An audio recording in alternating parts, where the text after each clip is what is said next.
keep in mind, this is all very low stakes. This is the worst that could happen. We will be far more embarrassed than you, and we couldn't give a shit. Like we're a comic store. This is career defining for us. Right. Well, and I figured being with this kind of presence, So we'll get in trouble. What's up, everybody? This is Steve with Cowabunga Comics, here with some wonderful creators in our in-store signing today at what time is it? It's like 4 o'clock. 4 o'clock. 4:11. Hell yeah. We're gonna go over. We're gonna talk to them. We're gonna find out. We're gonna learn some stuff. As you see, there's a fucking rad snowman behind me, and we have some D&D inspired books, and we have. So I can't get over the snowman, to be honest, because every time I see one of these covers, Stanley the Snowman. Yep. We're gonna talk about that because I need to know how much you ripped off Frosty. And I need to know. Okay.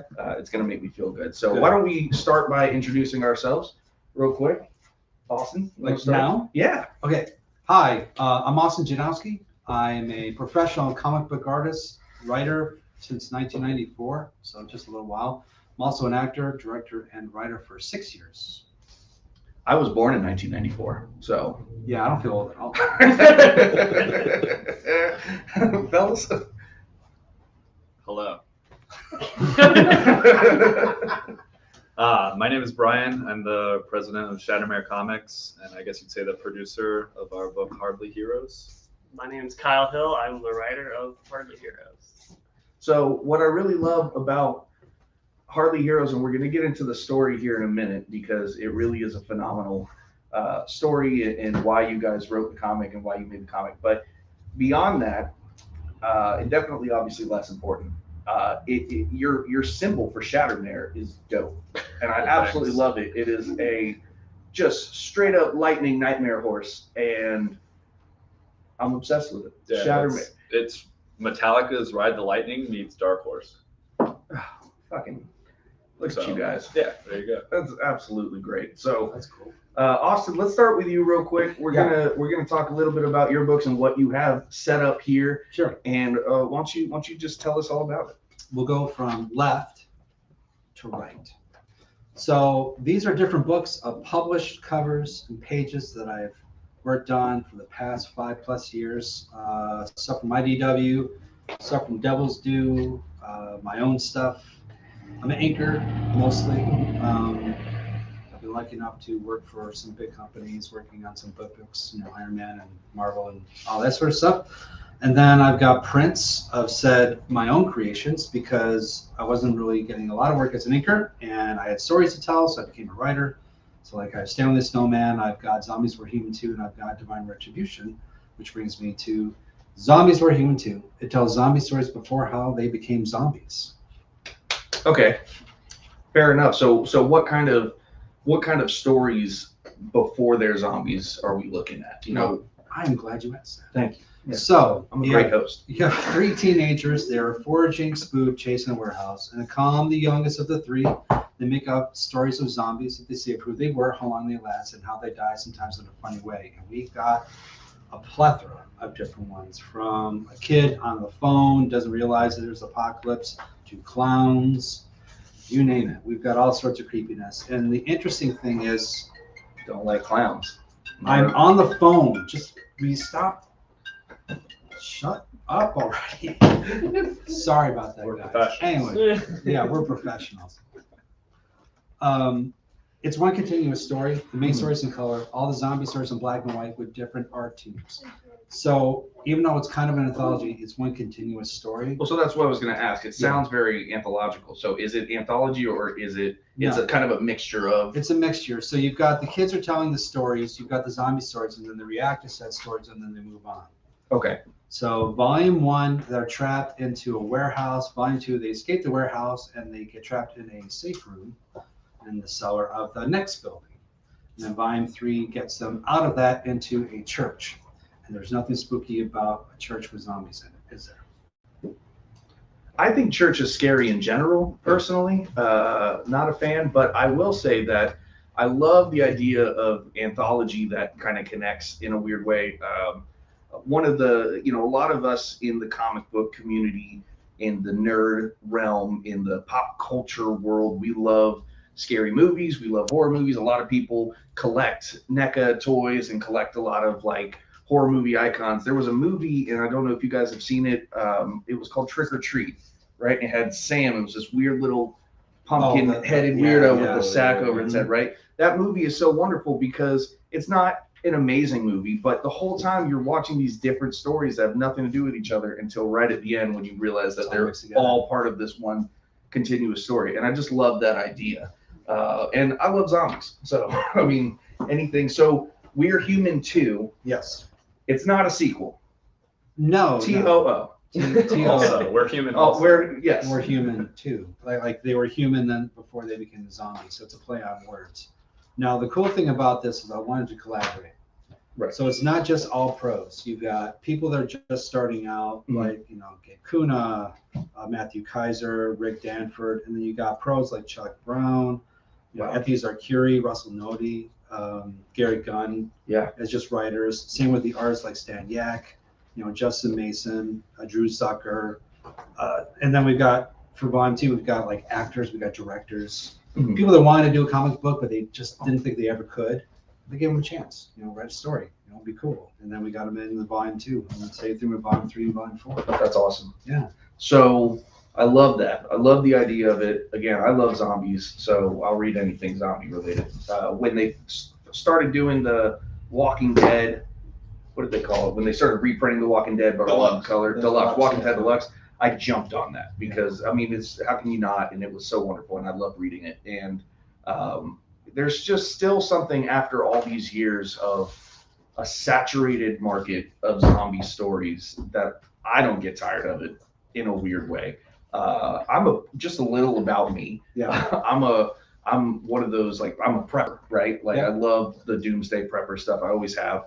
It's a hobby and it's something that but I love the fantasy of that zombie apocalypse, right? And like getting you and your house and your family ready for it. So it's something that I've always loved. So these stories draw me in such a bizarre way. And I love when you can take them, and just looking at these covers, I'm already obsessed. Like, you want to try to show those off to the camera? Yeah, I will. So Stan Yak is an amazing artist, and he did stories for Volume 1 and Volume 2.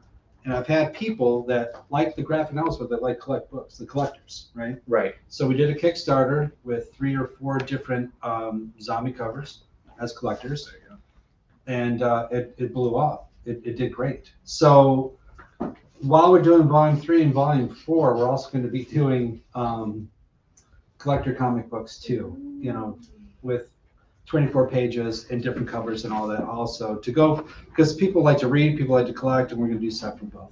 So that's awesome. kind of what we wanted to do. Well, and we have a pretty big influx just from our customer base of people who collect covers and collect. I mean, like, there's a lot of books that Kyle puts out that are very art-based and not exactly storybooks, but people eat them up and love them because of, one, the amazing covers and just the collectability of them. So, I mean, it's a really great idea because unfortunately, not everyone reads comics,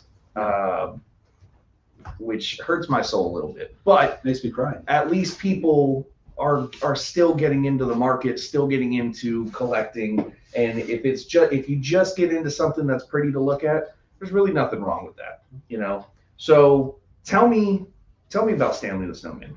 So Stanley the Snowman is not a rip-off of Frosty. I was just messing with you. TV pop up a little bit. I'm like, what you saying? That bitch Frosty? God. He doesn't smoke. What is he doing? He's a bad influence. Stanley's not. So Stanley's an all-age holiday book. Okay. That I came up with. I have 3 daughters. They're all in their 20s, but when they weren't, it was Christmas Day. They're bickering about, you've got a bigger, there's got more than me. You got like, man, when we grew up, we had like one major present. Like, that was it. Then we had our stockings.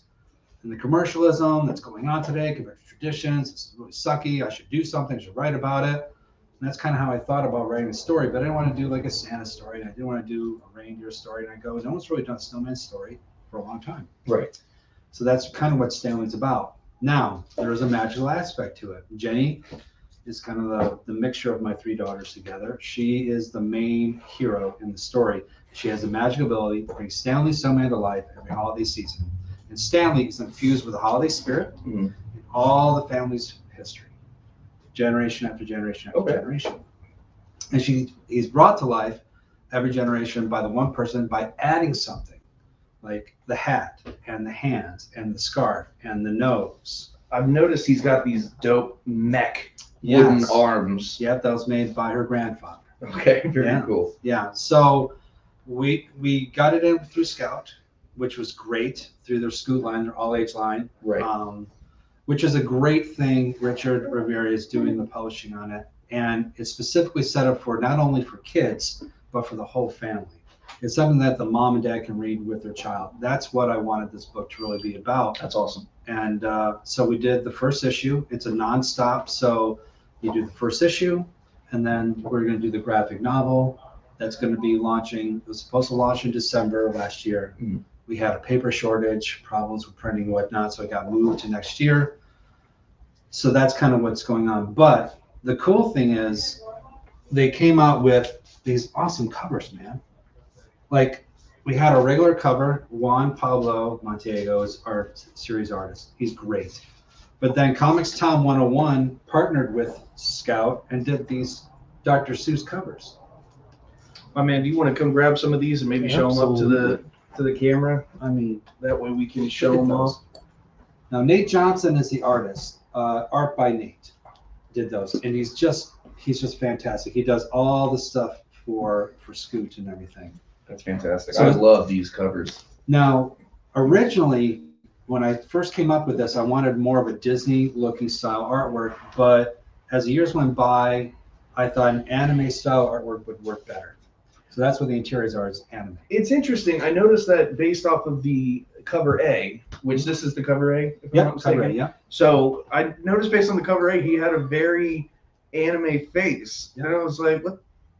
Yes, I love it. It's very very chibi, very cool. Got the Disney eyes. You know, and it's got the eyes, yeah. I dig that. I'm an anime nerd for sure. Yeah. And I think that's pretty neat, just mixing in that snowman wonder with anime.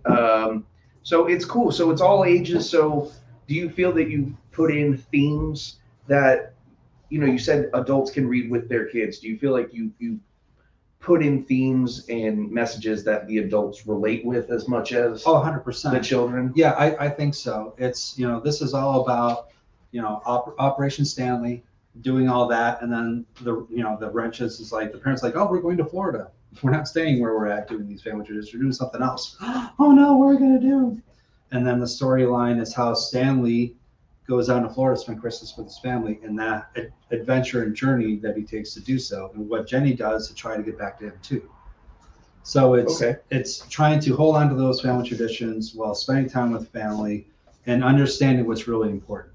You know what I mean? Right. It's not the presents, not everything else. It's just spending time with your family during the holidays. Right. And that's what the graphic novel really kind of tells at the end. That's awesome.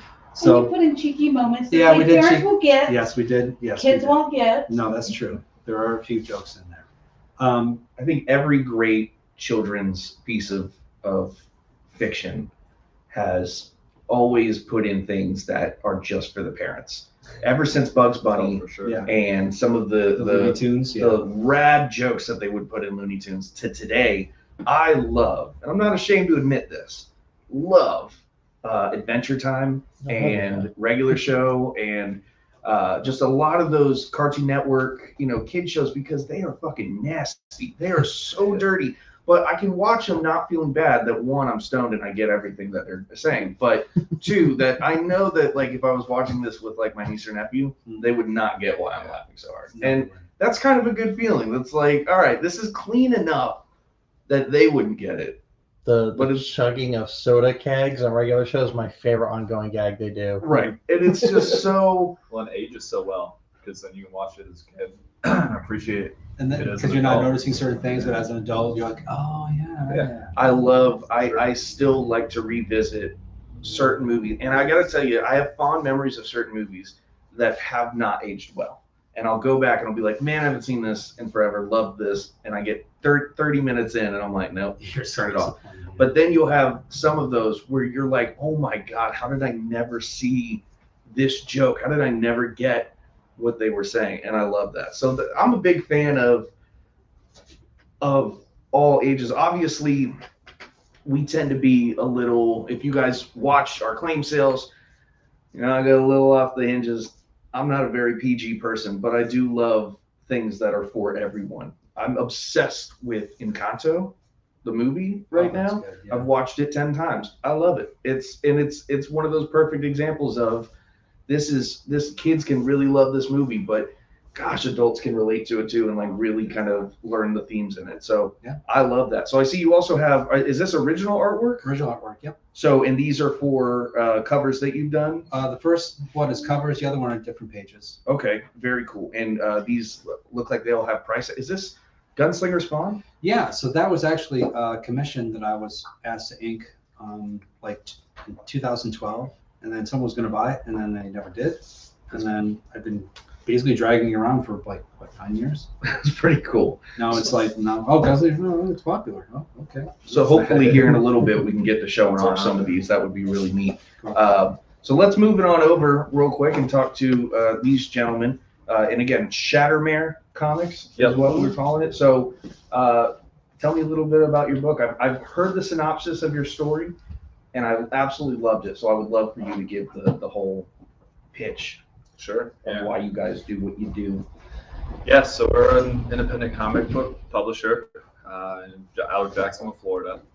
We started, you're local to here. Oh, yeah. Yep, that's fantastic. Okay. for sure, yeah. What area of Jacksonville you guys from? I live off like South Side, like Hodges, Butler. Okay, I live on San Jose, right? San Jose and Sunbeam, so that's cool. Yeah, I grew up in Mandarin, so Yeah. all over. Very cool. All right. Yeah, so we started this probably around 2 years ago, actually. Yeah. Because we had this ongoing Dungeons and Dragons game, like you mentioned earlier, that our group, us and I guess 2 other guys regularly that play. And so we wanted to tell the story anyways. We weren't sure if it was going to be a comic at the time. I think we landed on it because Gabe was like, yeah, why not do a comic? And so we just needed a publisher to publish the book. And we're like, well, can I say fuck it? I don't know. Fuck it, why not do it ourselves? And so we created Shatter. It's kind of an inside joke. It's like the spell that someone casts all the time. It's like called Shatter, explode stuff. Okay. And then the mare is like one of the guy's horses that shows up in like, I don't know, the first like 3 sessions of the game and then leaves. You like never see it again. Really? It's kind of a spoiler, but it's a horse. But yeah, so we combined those and we got that, and pretty much everything we've done up until this point, just find creative ways to make things work. You know what I mean? Right. We don't have the budget of a big publisher, so like Kind of winging it. yeah. But honestly, that's the best, Worked is out. that you figure it out yourself.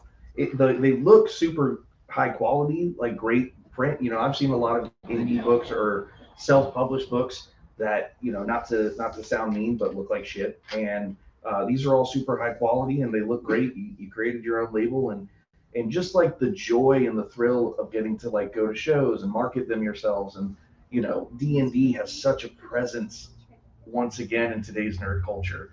Yeah. That I think that is, I just think it's neat, and I love seeing people who do it themselves, because I've been a writer for a long time and I never had the gumption to be like, I'm just going to do it myself and get it all done. So I have all these things that are written and they just stay in files, so I just think it's neat when I see people who do stuff like that. So yeah, it's a lot of fun.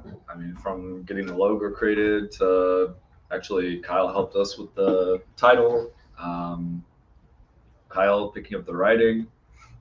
Gabe and I talking to shop owners, going on tours of Florida. Sorry. Working with artists like all over the world. Yeah. People like Austin at these signings. It's great. So it's not as much work as it was just fun. that's very cool. And I know that it's pretty personal to y'all, but there was a little bit of a deeper meaning to why you guys started the book. Oh yeah. Wasn't there? Yeah, well, we started our Dungeons and Dragons campaign that the story based off. We started the campaign like 4 years ago. The original DM, he was diagnosed with cancer, and one of the things we really wanted to do was, DM the Dungeons and Dragons campaign. And so we got the group together, and we were doing that. And unfortunately, he passed away, and one of the players stepped up and we wanted to continue the legacy, so we kept doing the game. And at some point, we decided we wanted to try and do this. And if you look at we got a cover that Kyle Willis did, and you can see the original DM's picture is kind of hidden in there, and it's kind of like just to honor him. You show the back of that real quick Sure, yeah. for the camera. I love that. Yeah, the front is an homage to Wilson, our original DM, and then the back is the back cover of cover A. Okay. So, like the front, like it flips them around. I don't know if you want to show this one. So it shows their backs, and then on the back it shows them facing. Yeah. forward. That's really cool. I love that. That's a neat cover. Kyle showed me his cover a bunch of times, and I always thought that it was really great. So was it, you decided to carry on the same campaign after your friend had passed. How difficult was that? Was that something that when you realized there was when you're trying to play and there was a player missing, it was just a little tough? He took Wilson had taken great notes and kind of handed them down to us to continue on with everything. So the player in the group that's to be the next DM, he's been doing a great job. So Really? It's been good, but obviously Miss Wilson having that. Right. And how long ago was it that your friend had passed? I think 3 years now. 3 years. Yeah, we're coming close to it. Yeah. Wow. Well, that's awesome. I really think that that's a great reason to write a book and to show it off. I can't lie. I'm not a fan of them only because my fiance is obsessed. But she's obsessed with the McElroy brothers. If you guys are into D&D, I'm sure a lot of you guys know who the McElroy brothers are. And they do their podcast for their campaigns and stuff. The Adventure Zone, I think it's called, Adventure Zone. And it is really great to listen to. But again, I have this weird jealousy where I hate them now. So but we also do our own campaign, and it's a really fun way of connection, and this is the only campaign I've ever played. I never got into D&D before this, but our friends really wanted to do it. They wanted to show it to us, and so me and my fiance were like, yes, let's try it, as long as we can just be ourselves and not, like, I didn't want to feel like too constricted. And they said the great thing about it is you can really just do whatever you want, just be as creative as you want. So I decided to not be creative at all. My character is Etrigan the Demon from DC Comics. So he's a warlock, dragonborn or dragon breed or something. Yeah, dragonborn, fire breath. Yes. So that was basically I made Etrigan the Demon. And then my specialty is every time I kill an enemy, I do what's called a butthole check. And I make sure that they weren't hiding anything in their buttholes. So just a little of my life to you guys. I found silver. The DM was so impressed. He was like, I don't know why you keep checking people's buttholes, but so we have the exact opposite in our world. They got tired of us doing stupid stuff, and so canonically there are no buttholes or poop in our universe. That's serious. That was before I joined too. Yeah. So I was just like, why is my character not having an asshole? Like, does the word asshole exist in this? No, it does not. To prevent stuff just like that. my character is known for finding weird liquids and just drinking them. Yeah, we see it. we What do happens? But you know what I mean. It's a great time. So I love that. I love the idea. And this is the only book you're currently working on, correct? Or do you have other projects that you're now starting to kind of get into? Yeah. So this is our in-house book. We promote a couple other local artists. One guy out of Jacksonville, one guy's in Gainesville. So we have kind of create our own publishing agreements with them. Okay. And then we're working on doing our first publishing deal. I don't want to talk about too much because nothing's settled. But whatever you can't, say out loud for the nice people here. But that's awesome. So thank you guys so much for sitting here and talking to me. And Austin, thank you so much for sitting here and talking to me. You're welcome. Why don't we? How many people do we got on there? Can we see? It's going back and forth between 5 to 8. 5 to 8. So it's up to you guys. We can definitely try to throw some books up and see if anyone wants to claim them. Usually on our claim sales, we have a much bigger audience. So, we can definitely try to do some on the claim sale tonight. But I really wouldn't mind going through some of Austin's original artwork and at least showing some of that off, because some of that is really, really sweet. Do you mind? I don't mind at all. Kind of show off some of this stuff? I do not. Yeah. So why don't you bring, oh, you know what? That's probably not going to work. Let's just make sure we don't knock stuff off. So I'm going to get up. It's corded. I know what we I'll want. do to get up. So yeah. I'm too fat for all this. I'd love to show some of this artwork. So look at this. This is the Gunslinger Spawn. So was this inked by you? It was inked by me, yeah. And who was the penciler? Lewis, and I cannot pronounce Lewis's last name because it's Italian.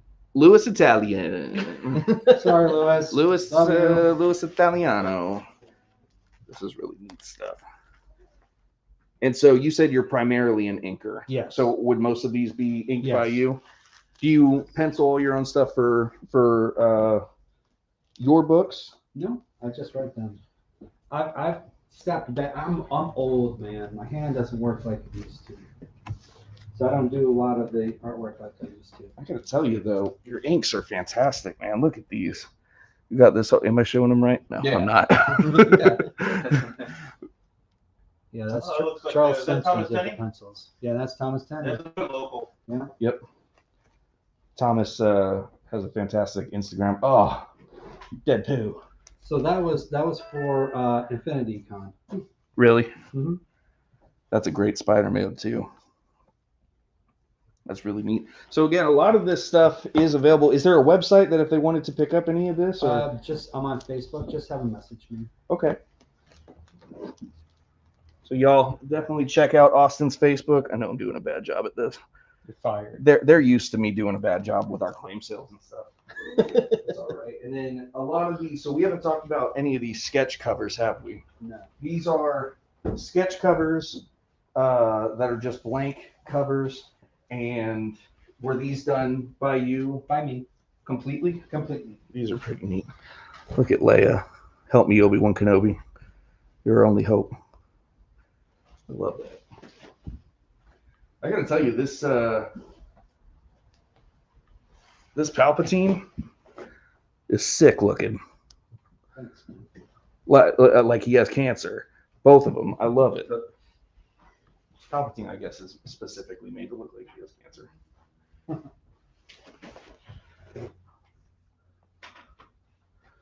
So that's very cool. And again, all this stuff is for sale, guys. If you have any interest, please make sure that you are either messaging us or you message them directly. I Austin dropped a link in Janowski. the chat to Austin's page. You put a link in the chat.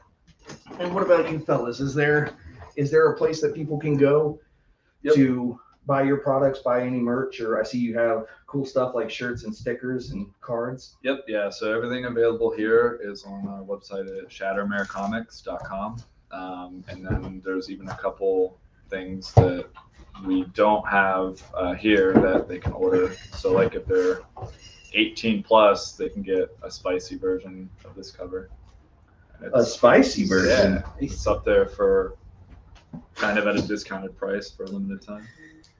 You know what? You said there's no buttholes in your world. If there's a butthole on that spicy cover, I might. There is not. There's There's different holes. Okay. I mean, Foiled again. you'll have to do your own research. But yeah, so, and then we've got, I don't know if we want to show them, but we've got the main cover, which we showed everyone. Yeah, we already but showed we can do that one again. Each cover, when you show it, let us know the retail price. Okay, so that one is the version of the main cover. So that one specifically is $9.99. The trade version of that is $5.99.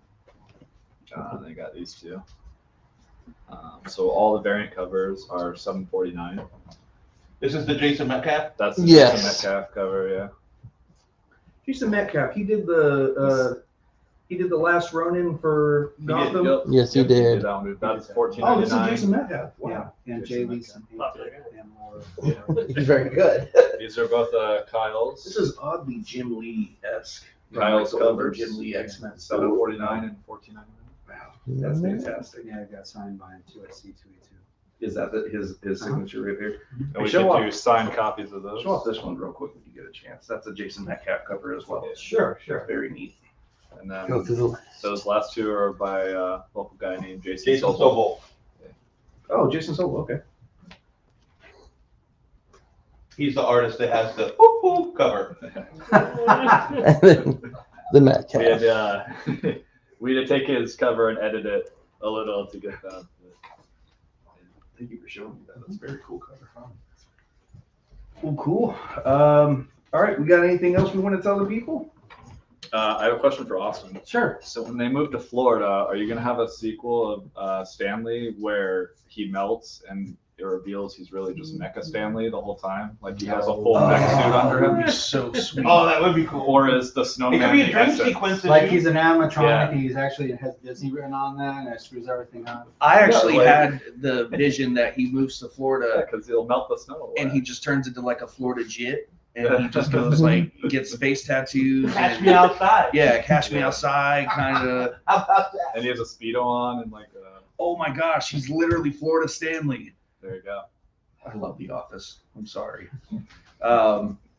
That's very cool. Well, That's the only question I have. again, thank you guys so Unfortunately, much. no. Austin, your work is phenomenal. I love everything that I've seen here. I'm very lucky to work with some really good people. I'm going to be sending you all my scripts from now on, just to fill your inbox. Sure. Guys, thank you again so much for showing us your book. Thanks for having me. And thank you guys for watching, the people who have been in here. I don't know if we've had any questions or anything from the audience, but it's been a blast and I've had fun. Kyle, we good? We are good. We are good. Thank you guys so much. We will see you next time. And if you want to hit just the end up there in the corner, you'll see it.